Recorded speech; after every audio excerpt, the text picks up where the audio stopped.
Selamat pagi, salam sejahtera di dalam kasih Tuhan Yesus Kristus. Mari kita berdoa. Kami bersyukur karena perbuatan-Mu yang ajaib.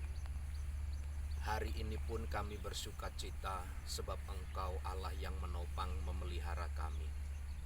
Saatnya kami merenungkan firman-Mu, Roh Kudus, urapi dan berkatilah kami. Di dalam dan demi nama Tuhan Yesus. Amin. Mazmur 106 ayat 27 dan ayat 28.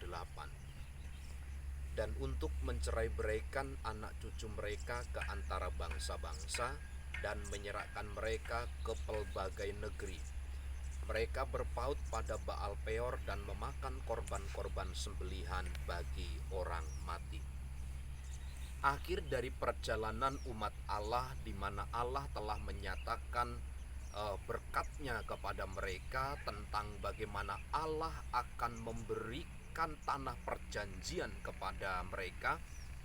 Karena mereka tidak percaya kepada firman Allah, bahkan tidak mempercayai perjanjian itu, maka Allah berlanjut kepada mereka, yaitu mencerai-beraikan anak cucu mereka ke antara bangsa-bangsa.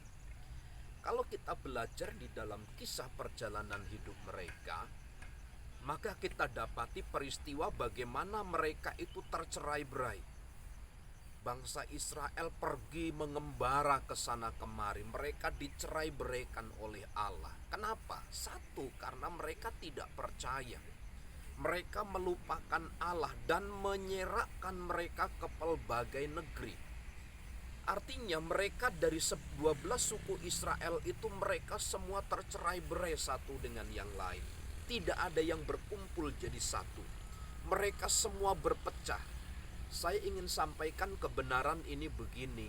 Kalau kita tidak mempercayai firman Allah, kalau kita menentang dan melupakan Allah, maka Tuhan akan mencerai-beraikan generasi dan keturunan kita.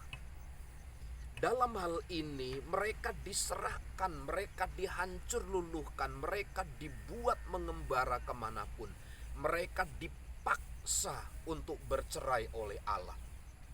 Bapak Ibu Saudara, ini kajian yang baik yang perlu kita renungkan dalam hidup kita sehari-hari.